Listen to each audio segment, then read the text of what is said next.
Hey everyone, this is Chris and Sandy Benton with the Chris and Sandy Show. We get up close and personal with some amazing guests throughout the entertainment industry. And today, like I say on every episode, we got a great one for you. In fact, we have someone coming back. Yes, a returning guest, and we're glad to have her back. Maddie Poppe, winner of American Idol in 2018. On her new single, One That Got Away, Maddie writes about the disillusion of a friend's longtime relationship, predicting that the guy who foolishly dumped her will realize he threw away something great. With a newfound momentum and passion for her music, Maddie is ready to play her new material on stage, and she's plotting a tour to introduce her fans to the new sound she's creating. And we're excited to talk to her about that and a little bit more. Welcome to the show. Welcome. Wow, that was such a great intro. Thank you for that. Well, we appreciate you coming on. We do. You came on end of 2020. Yes. And when we have returning guests, I kind of like to recap. So tell us a little bit about what's happened since 2020. Oh my goodness. So much. If you would have asked me 6 months ago, I would be like, oh, not much, but like literally the last 6 months of my life has been full of awesome, new things. But since 2020, let's see, 2021, a couple of years there, I was really in a slump and just didn't feel like writing, didn't feel like doing music. And, I just was feeling kind of down, and I really let that get to me for a while. And it wasn't till the fall of 2021 that I was like, you know what? I think during the spring and summer of 2021, I was like, man, I just want somebody to take a chance on me. And I just want somebody to help me out and believe in me and blah, blah, blah. And I didn't feel like that, nothing, that wasn't happening. And so I was like, you know what? I need to get the ball rolling myself. Like, nobody's going to believe in me till I believe in myself. So I got to get going. Right. And that was fall 2021. And I went to Nashville, and I barely knew anybody. And I just tried to contact anyone I possibly knew from LA or, anywhere to see who I could link up with in Nashville and write with. And I ended up filling a ton of days in the fall with all kinds of new artists and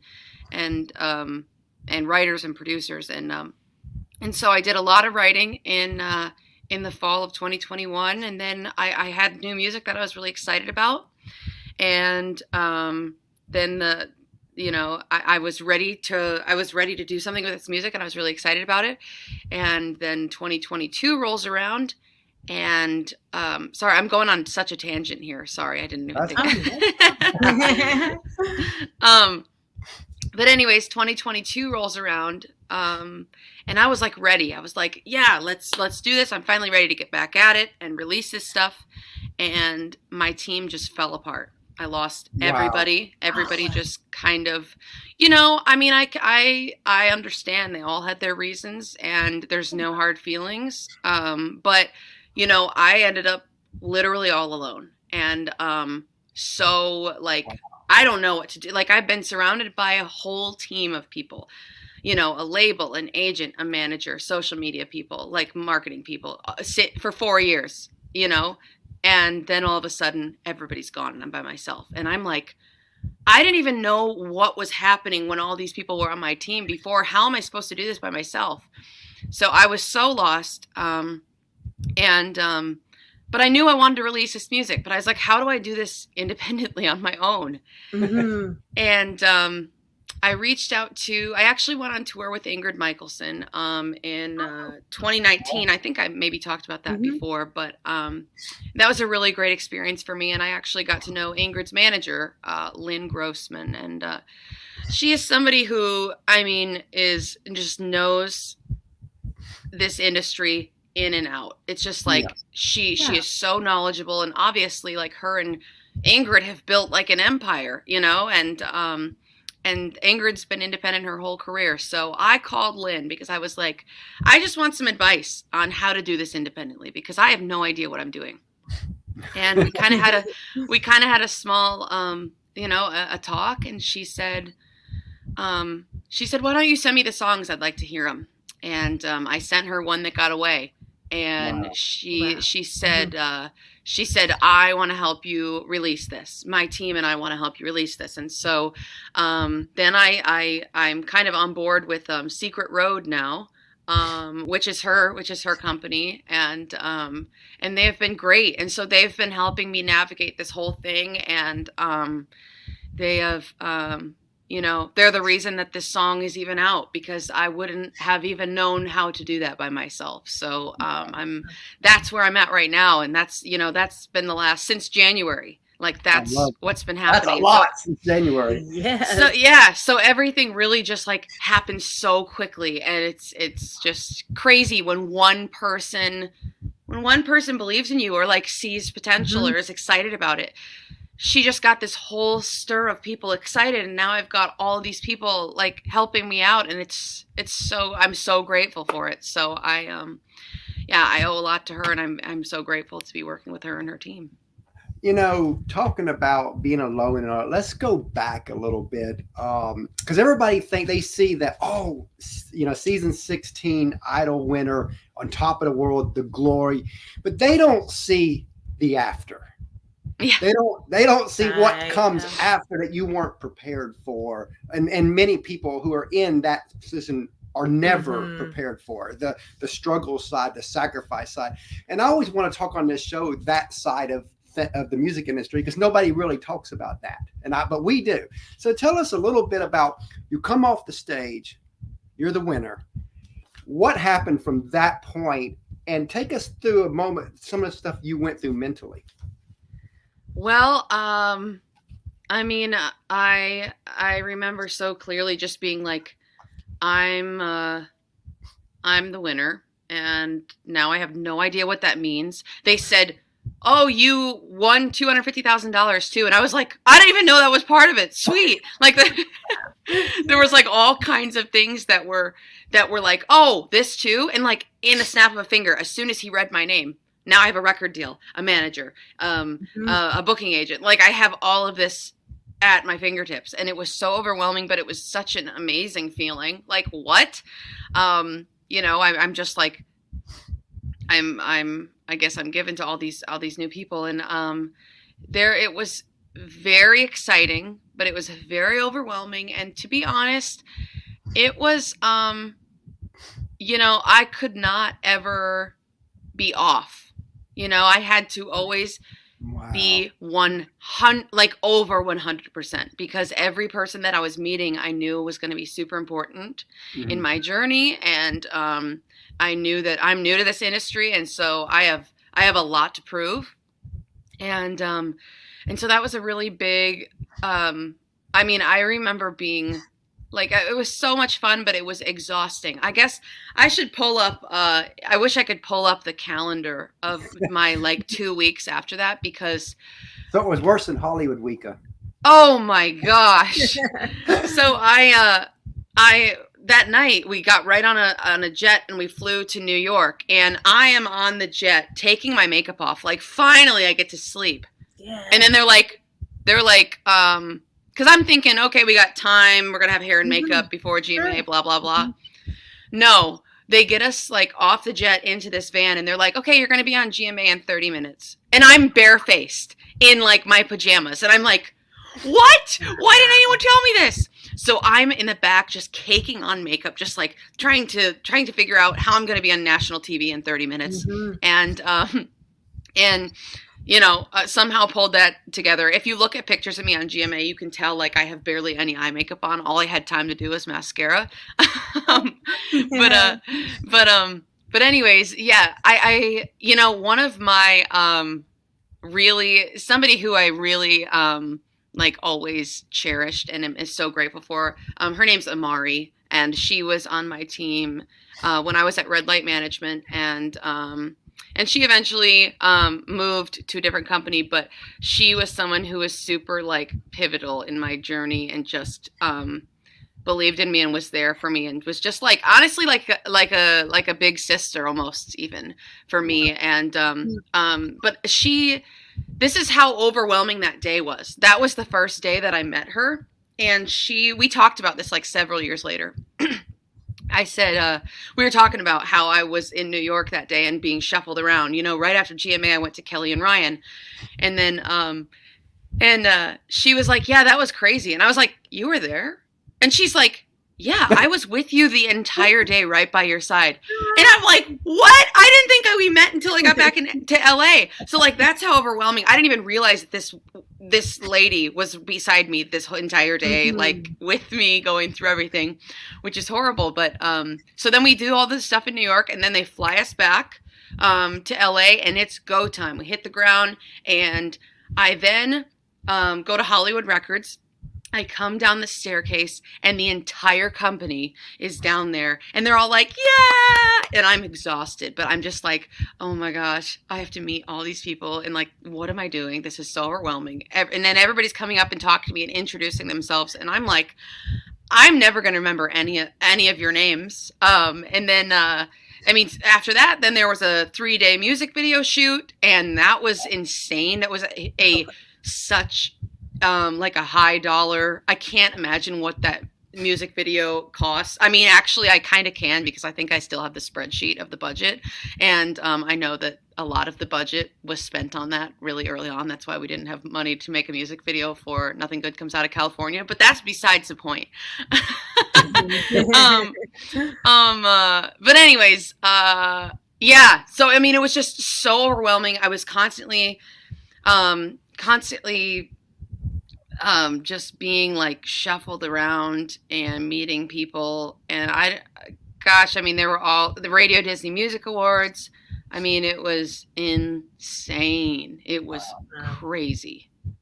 Now, take us to the moment where things started to change, where, okay, you're this Idol winner, and it's not, again, people think that when you win Idol, your life is made from that point on. Yeah. Right. When did the struggle happen as you started going through? Because your life in music has been up and down. And so when did that really start? When did you start realizing, whoa, this is a little harder than what everybody thinks? Right away. Right away was just like,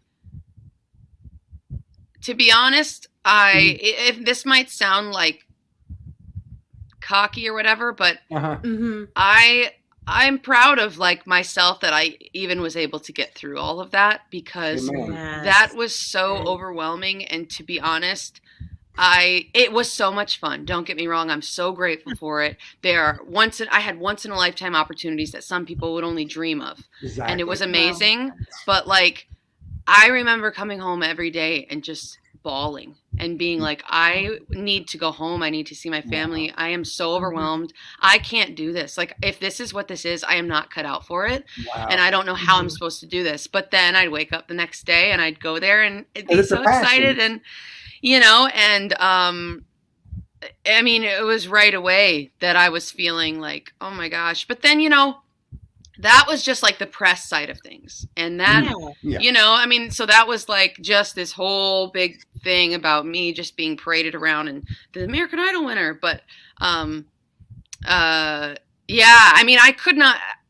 don't think I had the option to say no in the beginning, but like, I couldn't either. Like, these were huge opportunities, and I never felt like it. Truly wasn't until I think after I made my first album, Whirlwind, when I started doing stuff for the second album, that was fun. What's that? And it was a whirlwind. That's why I named it that. Yeah. But I was so overwhelmed. Sorry. This next, the next chapter, when I started writing for the second EP, is finally when I felt like I could put my foot down and be like, I'm not doing this, or I wanted some control, and I got a lot of pushback on that. They did not like that, this like American Idol girl was not going to be their show pony anymore. And I was just like, I'm sorry, I can't sing these songs that aren't me. I want to be myself. I look at these other artists and they're like authentically themselves. And that's what I want people to see when they look at me. And that's what I don't feel like I am. And so I finally started putting my foot down. And unfortunately, in this industry, and to be honest, especially like as a girl, you look like a total diva if you put your foot down, and people can, people can just like so quickly be like, oh, she's hard to work with, or oh, she's a diva, or oh, if she doesn't get her way, like she freaks out. And it's like, I was so worried that people were going to say that about me, and that's why I didn't put my foot down for the longest time. But I finally reached a point where I was like, I don't care what they say about me. Yeah. I don't care if they think I'm a diva, because I can't just live to please everybody else. I have got to put my foot down and do things that I want to do. And you got to live with you. Yeah, exactly. I'm the one who's got my name on these songs. I'm the one who has to go out and sing these songs, not you guys. So, yeah. Right. I mean, can you imagine having a song like Achy Breaky Heart and you have to live with that rest of your life? Now, it's made them rich. Oh, but I was going to say, can you imagine getting the check for that every month? Oh, yes, that would be nice. But you know, but that's the thing about music that I think a lot of people don't get is, when an artist is not who they are and they wear this mask, so to speak, people can see through that. Yeah, and that's why even the last time when you were on our show, you were so open, just like you are now. And that's what we appreciate about you. And that's what our show is about, being up close and personal, because we want to know the rawness of the music side, not just the glory. Yes. For sure. I think that's important to see the other side. And I know that sometimes it can come across like, ungrateful, or it can come across like, well, people would love to live, be living your life and stuff like that. But it's like, everybody's got their issues and their things that they, I guess, you only, especially with social media anymore, you only see the good side of everything. When you're in a relationship, you're not posting your fights. You're not posting the times you're arguing about stupid stuff. You're literally posting only the good things. Just like your pictures. You're not posting bad pictures of yourself. No. And that's that goes way further than social media. It's like, I feel like it's important. When we take pictures of our kids, our 10-year-old and our 3-year-old, especially the 3-year-old, it's like sometimes I take 10 pictures to post that one. Yes. Oh, the kids are looking at the camera. Yeah, they say behind every woman's selfie is another 250 that look exactly the same. Yeah. I love that. So, a lot of people see you, but they don't see the team behind you. In our opinion, teams never get the love they deserve. Yeah. Now, you went through multiple teams, but tell us about the team that kind of helped you be who you are today.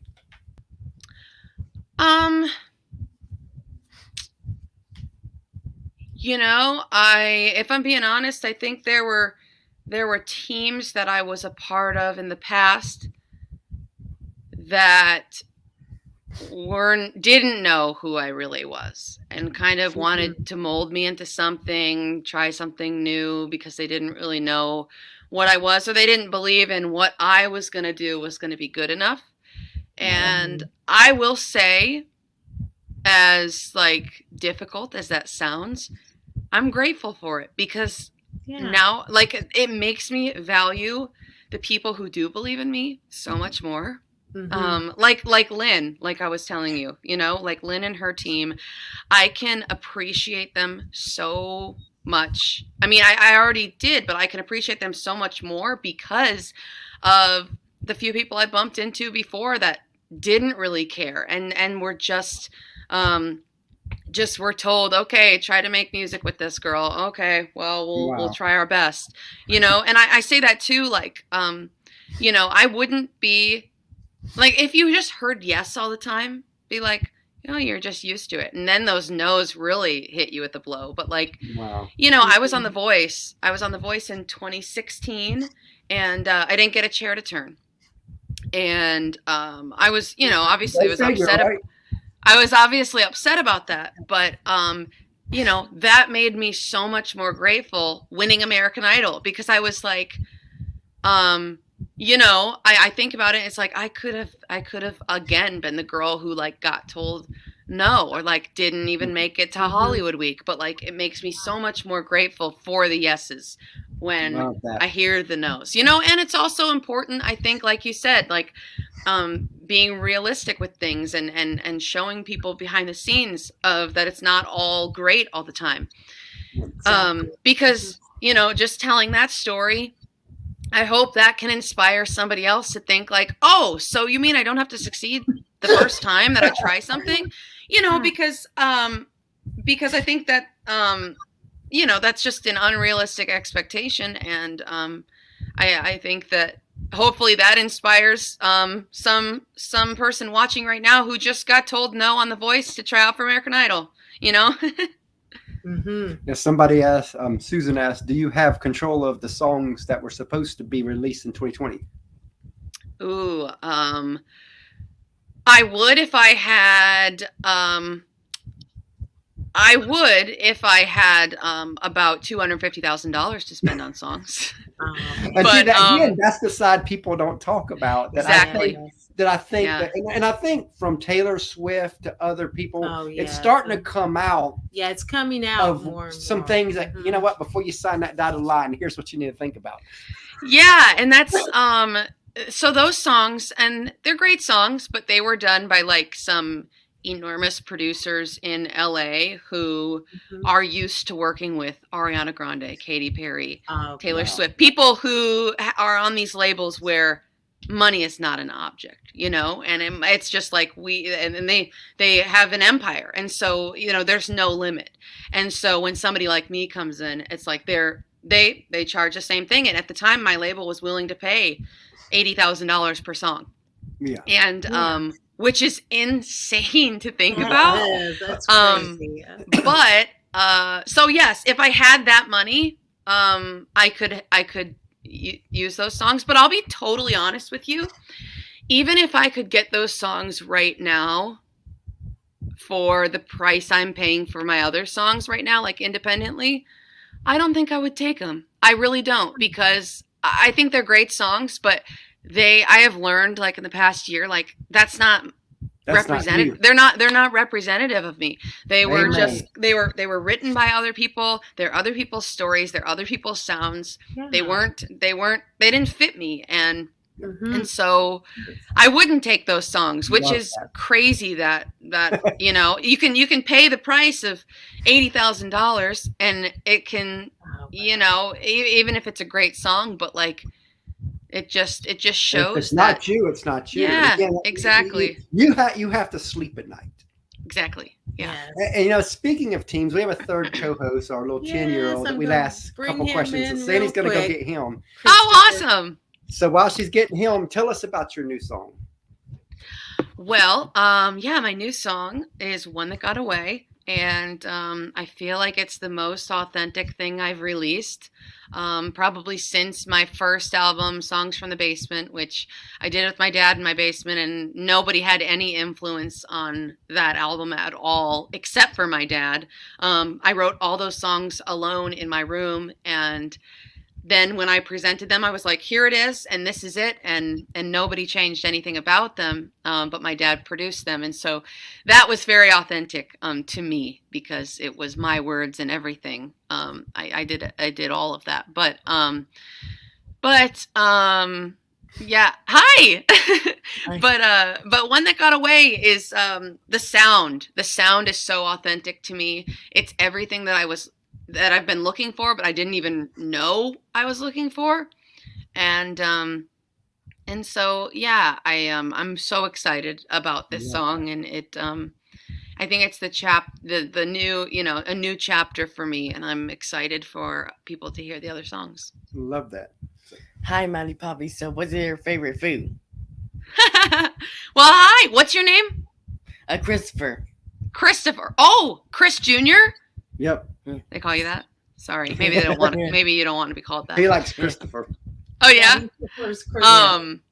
Oh, that's funny. Caleb says that our first son is going to be called CJ. And I said, "What's CJ?" He said Caleb Jr. And so anytime we see like some little blonde cute little kid running around, we'll say, "Oh, there's little CJ. That's what CJ is going to look like." I'm not going to name my child Caleb Jr., but he thinks that we should. So, What's your favorite yeah, food? sorry. My favorite food. I'm sorry. I got carried away there. My favorite food is, I love pasta so much.